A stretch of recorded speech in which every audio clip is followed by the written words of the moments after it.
would you know kung sa pre-trial chamber ba or sa appeals chamber yung appeal? Appeals chamber.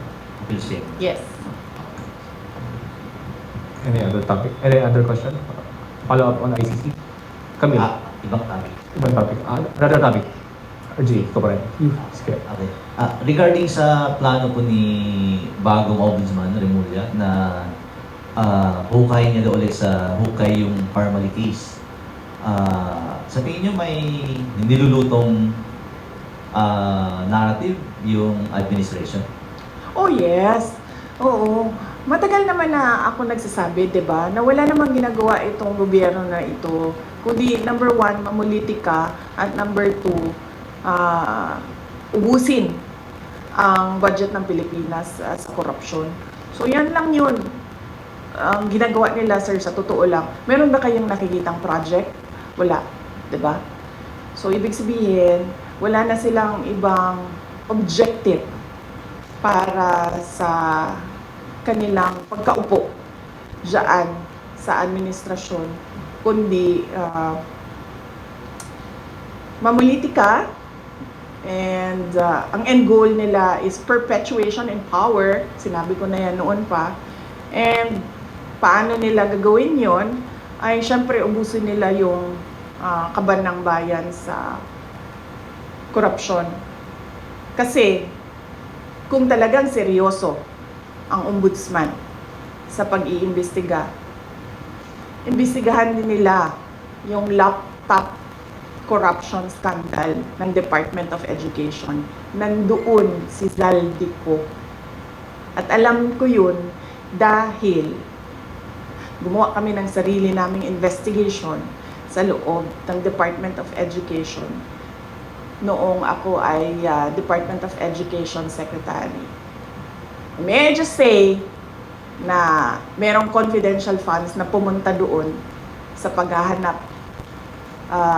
ng ebidensya sa investigasyon na yun. Ano po naging involvement ni Saudi po sa laptop? Sunwest ang contractor ng laptop doon sa DepEd. Next question is Pili Casimiro, ABS-CBN. So bakit, wait lang, hindi pa ako tapos pala. So bakit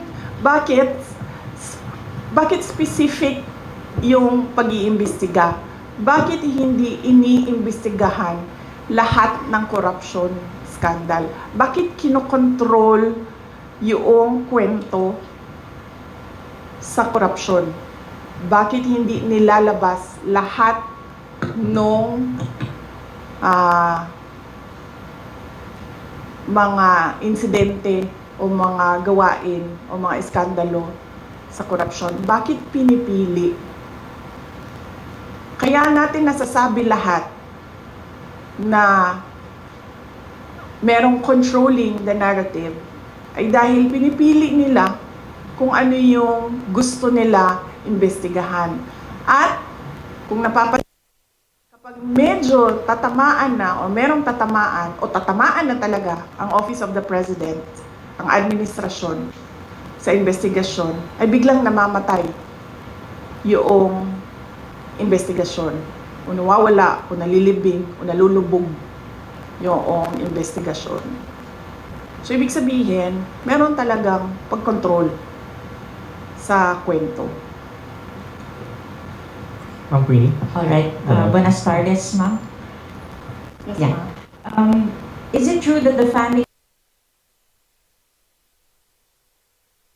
PBBM captioned headshot approached you and is asking for help, but you allegedly turned them down? No, ma'am.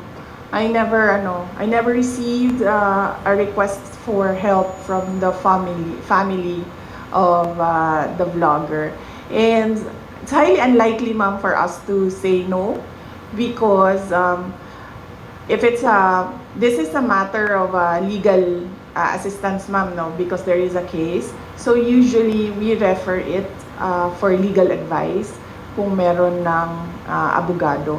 So very unlikely na humindi yung Office of the Vice President. Kasi ang protocol o ang SOP namin sa opisina na kapag merong lumapit ng tulong at example, pag-assess ng tao, legal problem siya, ay hinahanapan siya or pinapartner siya sa kung sino yung abogado na pwedeng magbigay ng legal advice. Next question. Another question. issue, okay lang po. Okay. Former President GMA bill expanding or giving additional duties and responsibilities to the Vice President. Would you say na kulang pa ang existing duties po ninyo as VP? Meron pong bill, House Bill, si dating Pangulong Gloria Macapagal Arroyo of an OVP charter. Doon sa charter, kung makikita ninyo, nakalagay lang doon yung institutionalization ng mga units sa opisina ng Pangalawang Pangulo at nakalagay din doon ang organizational structure. Kasi pagpasok namin, ma'am, ang nangyayari, bago lahat, lagi, walang institutional memory ang Office of the Vice President. So bago siya lahat lagi. Pagpasok ng bagong Vice President, bago ang opisina, bago ang structure, ang HR structure niya, bago ang mga units. So ang ginawa namin, ma'am, para merong continuity sa lahat ng mga Vice Presidents ay ginawa namin ng charter. Dinify namin doon na dapat merong USEC, dapat merong ASEC, ang opisina, at dapat merong mga ganito na klase ng mga units, KM, HR, legal, finance, para hindi nahihirapan yung papasok na bagong Vice President. Kasama na din doon yung opisina, sana, permanent office, para hindi rin lumilipat kung saan-saan yung opisina ng Vice President. Ang pinakauna doon is that para alam ng mga tao kung nasaan ang Office of the Vice President. At pangalawa, para hindi palipat-lipat yung mga personnel ng Office of the Vice President kung saan sila titira. Dahil din kung saan nililipat yung kasakagustuhan ng Vice President kung saan siya ililipat. Nakalagay din doon, of course, yung security unit na naging controversial sa aking termino. At, yung OVP, him namin, at mga iba pang mga administration policies inside the Office of the Vice President. Kung makikita ninyo, wala kaming nilagay doon na specific project dahil ang ang function ng Vice President ay kumbaga constitutional successor. Yun lang ang only function ng Office of the ng Vice President. Pero sa atin, traditionally, ang Office of the Vice President ay binibigyan ng budget for the Vice President to decide on what his or her projects are, and then they can implement projects to complement the services of the other national government agencies.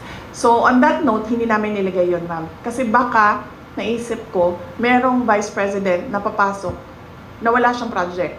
Wala siyang gustong gawin, kundi maging constitutional successor lang. So ibig sabihin, mag-aantay lang siya na mawala yung presidente. Pero so far, wala pa naman tayong nakita by history, wala tayong nakita na Vice President na ganun ang gusto niya.